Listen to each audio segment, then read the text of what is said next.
Right now, somewhere on this planet, the ground is moving, not metaphorically, literally. As you watch this video, seismographs from Caracas to Hokkaido to the Aleutian Islands are recording motion.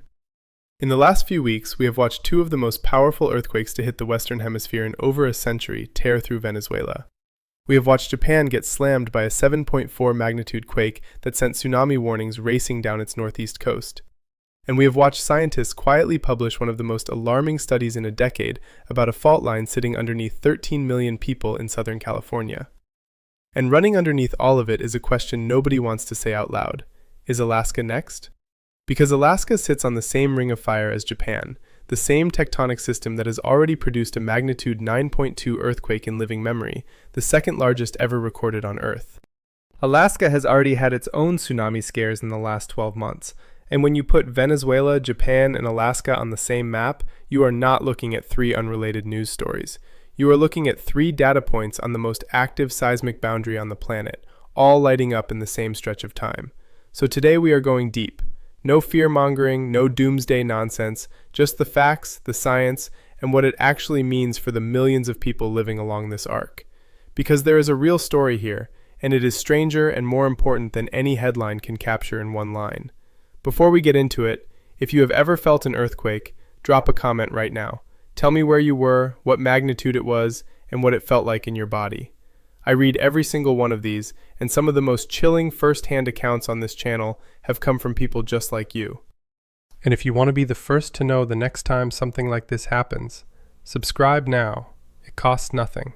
And hit that like button so this reaches the people who need to see it. Let's get into it. Part 1. Venezuela. The 39 seconds that changed a country. On June 24, 2026, at a time when most of northwestern Venezuela was going about an ordinary Wednesday, the ground beneath the state of Yaracuy ruptured. Not once, twice. The first earthquake hit at magnitude 7.2. 39 seconds later, before rescue workers could even process what had happened, a second and even larger earthquake struck at magnitude 7.5. Both were centered near the town of Yumare, west of the state capital San Felipe, and both were what geologists call strike-slip earthquakes, the ground on either side of the fault lurching horizontally past each other rather than up and down. 39 seconds. Think about that for a second. That is not enough time to get outside. It is barely enough time to get under a table. And for millions of Venezuelans, that 39-second gap was the difference between one earthquake and what effectively became a single, catastrophic double blow. According to the United States Geological Survey, this was the most powerful earthquake to strike Venezuela since the year 1900. Let that sink in. Not since the turn of the 20th century has this country felt anything like this. Here is why the numbers matter so much. A magnitude on its own does not tell you how dangerous an earthquake is going to be. Depth matters enormously. When a rupture happens far underground, say 100 kilometers down, a huge amount of that seismic energy gets absorbed by the rock between the fault and the surface. But this rupture was shallow, around 10 kilometers deep. That means almost none of the energy got absorbed on the way up. It hit the surface and the building sitting directly above it with almost its full force. And then there is the second factor. The one that turns a natural disaster into a human tragedy. What was actually built on top of that fault? Venezuela has spent years in economic freefall. Infrastructure maintenance has been minimal. In the poorest and most densely packed neighborhoods, construction standards were barely enforced, if they were enforced at all. Hundreds of thousands of families were living in unreinforced brick and concrete block homes that were never engineered to bend, sway, or absorb violent shaking. When the ground lurched twice within under a minute, those buildings did not flex. They came down. In the coastal state of La Guaira, sitting directly above the rupture zone, reports indicate roughly 80% of buildings collapsed. Entire streets were buried in debris.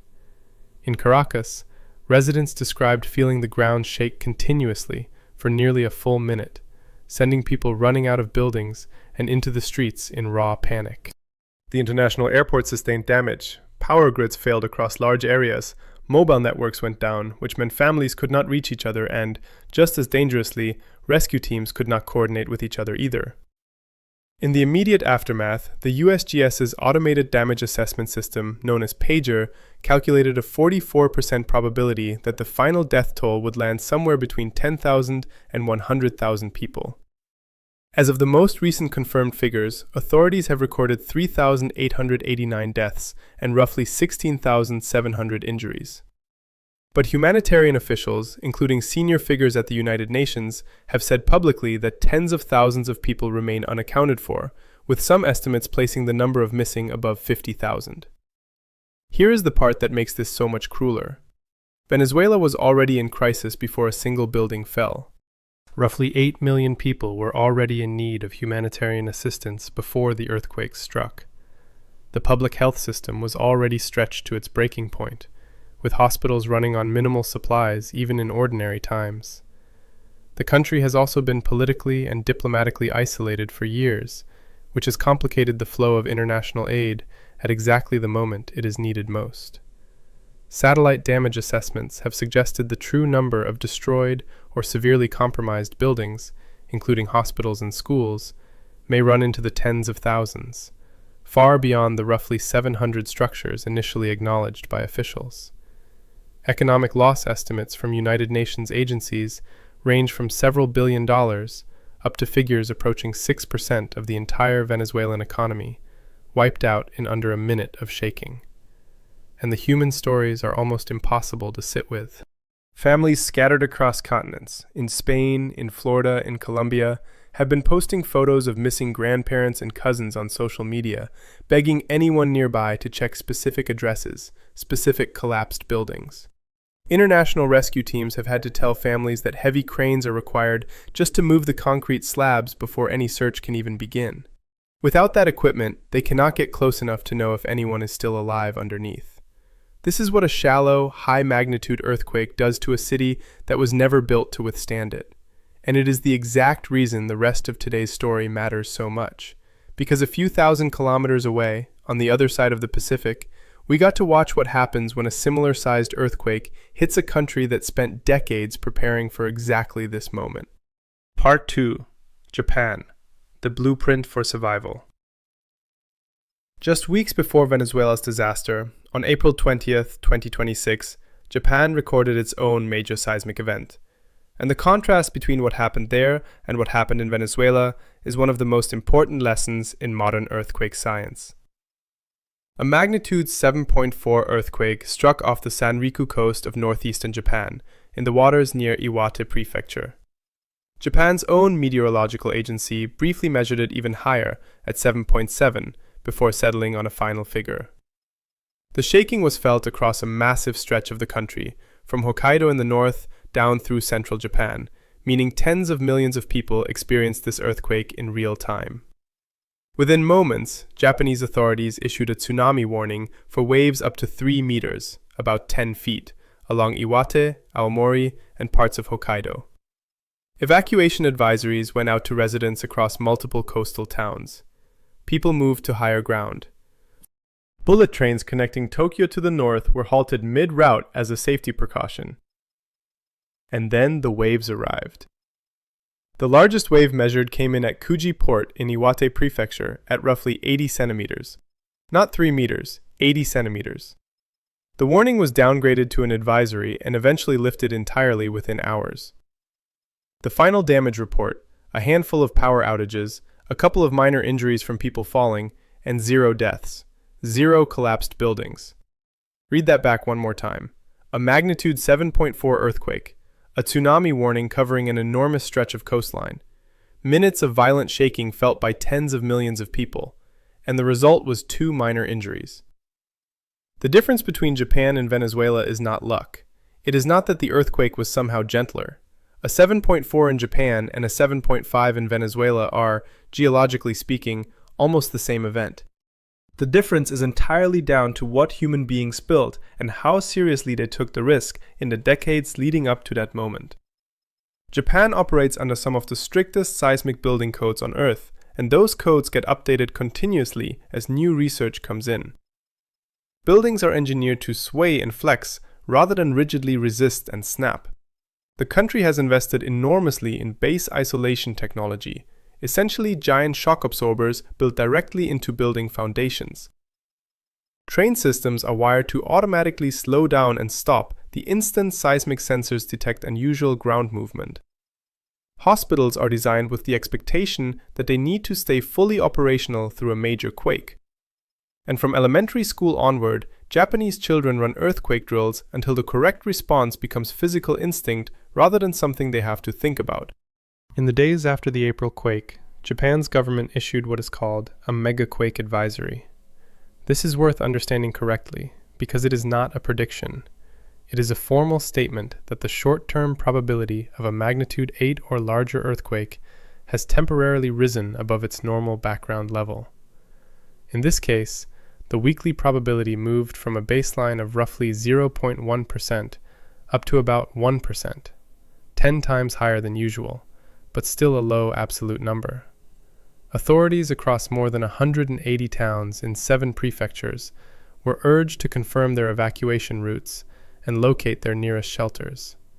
Not in panic, as a calm, practiced precaution that the population has been trained for their entire lives. The geology here explains why Japan lives with this constantly. The country sits at the meeting point of 4 tectonic plates: the Pacific, the North American, the Eurasian, and the Philippine Sea plates. Around 10% of all earthquakes on the entire planet happen in or near Japan. About 20% of all magnitude 6 or higher earthquakes anywhere on Earth occur in this one country. Japan averages roughly 1,500 felt earthquakes every single year. This is not a country that experiences earthquakes occasionally, it is a country that lives permanently inside seismic activity.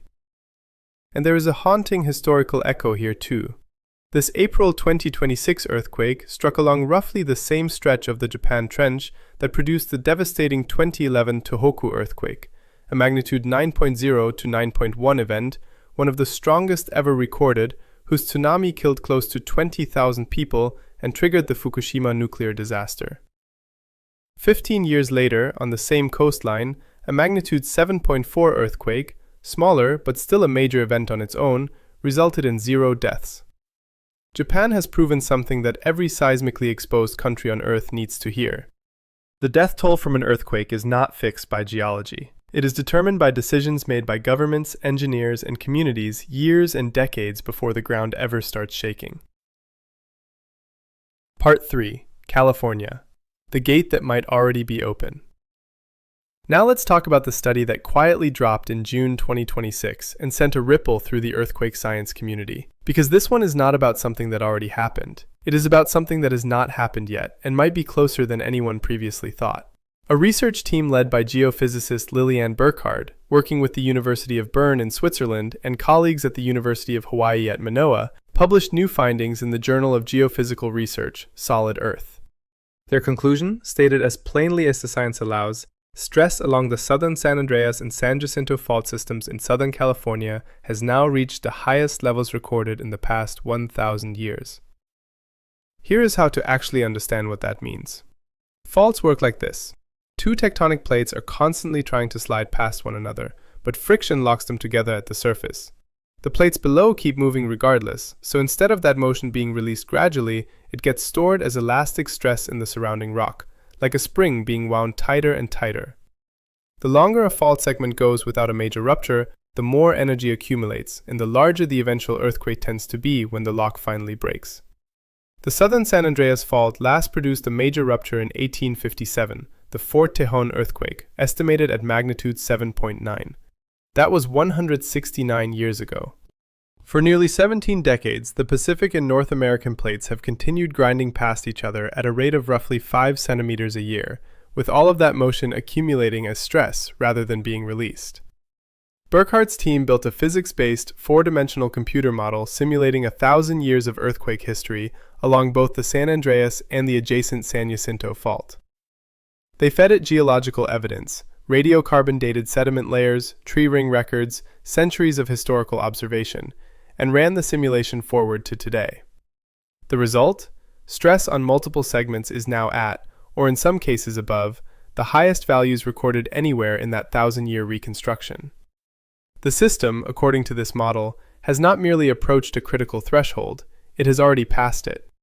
But the study's second finding is arguably even more important, and it introduces a concept most people have never heard before: the earthquake gate.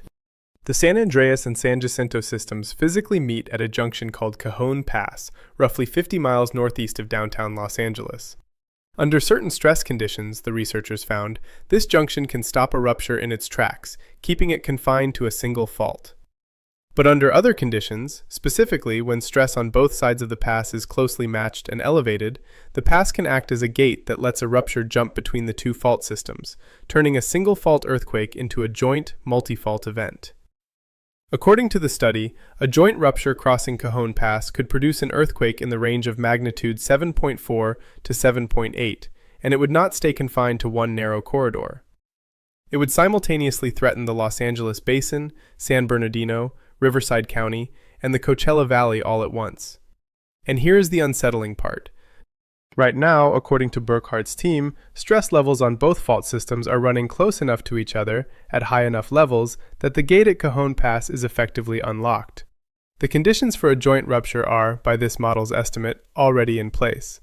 Burkhart put it this way: with stress at historically high levels across the region, and more than 160 years since the last major rupture, the system is in what she called a critically loaded state. USC seismologist Ahmed El-Banna, who was not involved in the study but has commented publicly on this kind of hazard, made the timing point that every seismologist eventually has to make. On geological timescales, there is no meaningful difference between an earthquake happening today, in 10 years, or in 30 years. All of those windows are essentially the same instant from the fault's perspective. The consequences of a 7.5 to 7.8 event striking this corridor would be severe by any measure. The Los Angeles metropolitan area holds over 13 million people. Certain neighborhoods sit on soil types, particularly river sediment and reclaimed land, that dramatically amplify shaking. Thousands of older, so-called soft-story apartment buildings from the 1960s and 70s are known to be especially vulnerable. Gas lines, water mains, and electrical infrastructure all cross active fault traces throughout the region. A joint rupture could plausibly trigger widespread fires from ruptured gas lines, water main failures that hamper firefighting, severed freeways and rail lines, and hospital systems overwhelmed at precisely the moment they are needed most. Burkhart's message to policymakers was direct: plan for a joint rupture across both fault systems as a realistic scenario, not a remote worst-case hypothetical. The time to prepare is now, not after the shaking starts. Part 4. Alaska, the quiet giant on the rim. So where does Alaska fit into all of this? Not because a tsunami is crashing into its coastline as you watch this video. It isn't, and I'm not going to tell you otherwise. But because Alaska sits on the same tectonic arc as Japan, and its recent history shows the same pattern of near misses that California is staring down right now. Alaska is, without exaggeration, one of the most seismically active regions on the entire planet. It sits along the Aleutian Arc, where the Pacific Plate dives beneath the North American Plate for roughly 3,000 kilometers, from the Gulf of Alaska all the way toward Kamchatka in Russia. This single subduction zone has already produced some of the largest earthquakes ever measured. On March 27, 1964, Alaska was struck by a magnitude 9.2 earthquake, the second largest ever recorded anywhere on Earth, behind only the 1960 Chile earthquake. It devastated communities across the state and triggered tsunamis that killed more than 130 people, not just in Alaska, but as far away as California and Oregon. Entire towns, including Valdez, had to be relocated to safer ground afterward because the original sites were left too unstable to rebuild on. More recently, Alaska has had its own share of close calls. In July of 2025, a magnitude 7.3 earthquake struck near Sandpoint in the Aleutian Islands, triggering a rare tsunami warning along Alaska's Pacific coast. Residents in coastal towns evacuated to higher ground. The wave that eventually arrived was small, and the warning was canceled within hours, but for a brief window, coastal Alaska was genuinely bracing for impact. That same summer, a massive magnitude 8.8 earthquake struck off Russia's Kamchatka Peninsula, part of the very same tectonic region as the Aleutian chain, and it registered as one of the largest earthquakes recorded globally in years. Alaska's own seismologist noted that this event fell within the same broad seismic system that produces Alaska's biggest quakes. And Alaska carries a second, less obvious hazard that most people outside the state have never heard of: landslide-generated mega tsunamis. In August of 2025, a massive rockslide collapsed into a fjord called Tracy Arm in southeast Alaska, triggering a wave that surged nearly 500 meters up the opposite fjord wall, the second highest tsunami run-up ever measured anywhere on Earth, just short of the record set in Alaska's own Lituya Bay back in 1958. It happened at 5:30 in the morning, when the fjord, a popular cruise ship destination, was empty. Scientists who studied the event afterward were blunt about how much luck was involved in nobody being killed. Put all of that together, and here is the honest picture. Alaska has not had a major tsunami-triggering earthquake in the last few weeks, but it sits inside the same active system that produced Japan's April quake. It has already had 2 separate close calls with major tsunami warnings in just the past year, and its coastal seismic monitoring network, funded through NOAA and the Alaska Earthquake Center, exists precisely because officials know it is a matter of when, not if, the next major event arrives. Alaska is not a footnote in this story. It is the third leg of the same Pacific Rim system that just tested Japan and is quietly loading stress underneath California. Part 4.5. The rest of the ring. Nobody is talking about. Venezuela, Japan, California, and Alaska are the headline stories right now, but they are far from the only pressure points on this arc, and it's worth knowing the rest of the map so the picture doesn't feel like it's just 4 isolated dots. Directly north of California sits the Cascadia subduction zone, running from Northern California up through Oregon, Washington, and into British Columbia. This fault last ruptured in the year 1700 in an earthquake believed to have been close to magnitude 9 based on oral histories from indigenous communities in the Pacific Northwest, and a tsunami that was independently recorded reaching Japan the following morning.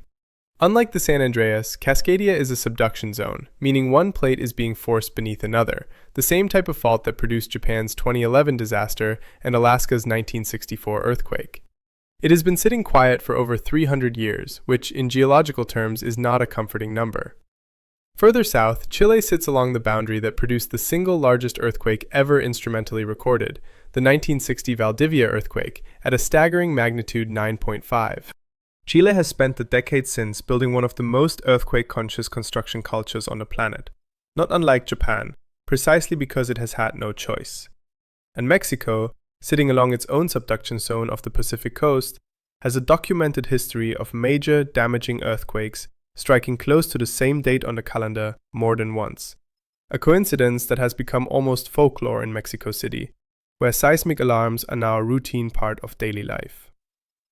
None of these are erupting into crisis today, but they are all part of the same 40,000-kilometer ring, and they are exactly why seismologists resist the idea that any single earthquake is an isolated event. It's less that the ring has gone active. It's that the ring is always active, and right now, several of its most consequential segments, Venezuela's transform boundary, Japan's subduction trench, California's locked strike-slip system, and Alaska's Aleutian Arc, have all had a moment in the spotlight within the same few months. Part 5. Is the planet actually more active right now? When you line all of this up, Venezuela, Japan, California, Alaska, plus a 6.5 magnitude quake in the Philippines, tremors across Papua New Guinea, and a 5.2 in Nicaragua, all within a tight window of time, the natural human instinct is to ask, is something different happening to the planet right now? The honest, unglamorous scientific answer is no. The Earth experiences thousands of earthquakes every single day. The vast majority are far too small to feel without instruments. Earthquakes of magnitude 6 or above happen somewhere on the planet roughly 120 to 140 times a year, about 1 every 3 days. Seeing several significant earthquakes in the same general window is statistically normal, not a sign that the planet has suddenly become more dangerous. The tectonic systems behind Venezuela's disaster and Japan's earthquake are geologically independent and thousands of kilometers apart. Venezuela sits on the boundary between the South American and Caribbean plates. Japan sits at a completely different subduction zone, where the Pacific plate dives beneath the Okhotsk microplate. These systems do not communicate with each other. Venezuela's earthquakes did not cause Japan's earthquake. they share no physical relationship whatsoever. What is real, and what does connect all of these stories, is the Pacific Ring of Fire, a roughly 40,000-kilometer arc of plate boundaries wrapping almost entirely around the Pacific Ocean. Japan, the Philippines, Papua New Guinea, Alaska, California, Mexico, Chile, and New Zealand all sit on or near this ring. It accounts for roughly 90% of the world's earthquakes and about 75% of its active volcanoes. On any given week, you will almost always find multiple significant events happening somewhere along this ring, because it genuinely never stops moving. What has actually changed is not the planet's geology. What has changed is how many people now live directly in its path, and how prepared, or unprepared, those cities are for what the geology will inevitably deliver. Tokyo, Jakarta, Manila, Los Angeles, Mexico City, Lima, all megacities sitting within reach of major seismic systems. The real question is never whether these places will be struck again. They will. The question is what condition their buildings, infrastructure, and emergency systems will be in when it happens. Part 6. Why the numbers on the scale are more brutal than they sound. Quick but important detour here, because a lot of the confusion around these stories comes from how earthquake magnitude actually works. The scale used by USGS and most international agencies is logarithmic, not linear.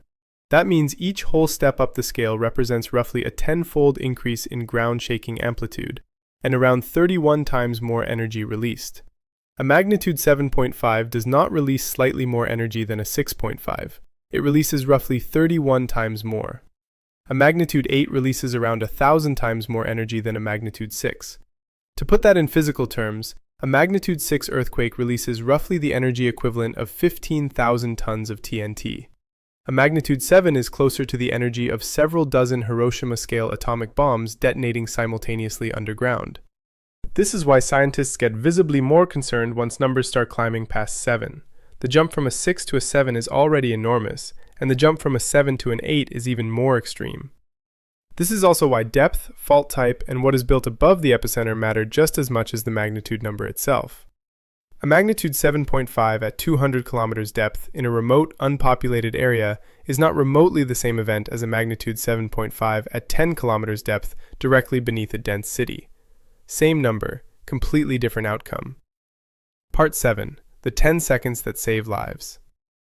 One of the most important developments in earthquake science over the last 2 decades has nothing to do with predicting earthquakes, which remains scientifically impossible, and everything to do with the gap between when a rupture starts and when the destructive shaking actually reaches populated areas.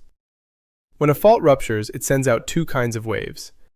P waves travel fast but carry relatively little energy and cause minimal shaking. S waves travel slower but carry the violent motion that actually damages buildings and injures people. Modern early warning systems detect the P wave the instant a rupture begins and immediately push out an alert, giving people anywhere from a few seconds to tens of seconds of warning before the dangerous S waves arrive. That sounds like almost nothing. It is not nothing. 10 seconds is enough time to drop and take cover under a sturdy table, which protects against the falling objects that cause the majority of earthquake injuries. It is enough time for a surgeon to pause a procedure, enough time for a high-speed train to begin emergency braking before reaching a bridge or tunnel, enough time for an elevator to stop at the nearest floor and open its doors instead of getting stuck between levels, enough time for someone driving on a freeway to slow down and pull toward the shoulder. Japan has had an operational earthquake early warning system since 2007, continuously refined ever since, with alerts pushed to phones, broadcast over public systems, and wired directly into trains and industrial equipment. When the April 2026 Sanriku earthquake hit, alerts went out within seconds, and the population responded exactly the way they had practiced for years, which is a huge part of why the final toll was 2 minor injuries. California's version of this system, called Shake Alert, is now operational statewide and pushes alerts through the MyShake app and integrated government systems. It is a genuine step forward, though engineers are still working to shorten detection to alert times and integrate it more deeply into transportation and building infrastructure. Venezuela, by contrast, had no meaningful earthquake early warning system in place on June 24th. There was no alert, no warning. Millions of people in La Guaira and Caracas had no indication the ground was about to shake violently for nearly a minute, until it had already begun. The gap between Venezuela and Japan on this single point was not a matter of luck. It was a matter of investment, preparation, and political will. Part 8. What you can actually do with this information. Information without action is just anxiety, so let's end with what actually matters, what you can control, no matter where you live along this ring. You probably cannot retrofit your building overnight, but you can build a genuine 72-hour emergency kit, water, non-perishable food, a first aid kit, a flashlight, and any essential medications. You can find out where your home's gas shutoff valve is located, right now, before you ever need it. You can secure your water heater and bolt heavy furniture and shelving to the wall. You can put together a family communication plan for a scenario where mobile networks go down entirely. A fixed meeting point, an out-of-state contact everyone can reach, and you can learn the evacuation routes out of your own neighborhood before you ever need them under pressure. None of this takes more than an afternoon. In a major earthquake, these small preparations are frequently the exact difference between getting through the emergency and not getting through it. If you live in Japan, you already know most of this. It is baked into how the country trains for disaster from childhood. If you live in California, the research published this year is not background noise. It is a direct, physics-based signal that the time for preparation is now, not after the shaking starts. If you live in Alaska, your coastline has already shown twice in the past year how quickly a warning can appear and how little time you get to act on it. And if you are watching this from Venezuela or have family there, the priority right now is safety and connecting with established relief organizations working on the ground. The Earth has been doing this for 4.5 billion years. Plates have been grinding past each other, faults have been locking and slipping, and energy has been releasing as earthquakes since long before any of us existed, and it will keep happening long after we're gone. We cannot stop it. We cannot reliably predict the exact moment it strikes.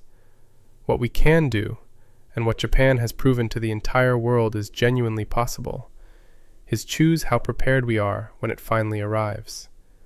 Venezuela showed the world what happens when poverty, political instability, and decades of deferred infrastructure meet a 7.5 magnitude earthquake. Japan showed the world what happens when a society takes the geological reality seriously, decade after decade, and builds accordingly.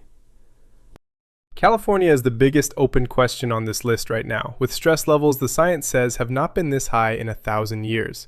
And Alaska sits quietly on the same ring of fire that just tested Japan, with its own history of near misses, reminding everyone that the arc never really goes silent.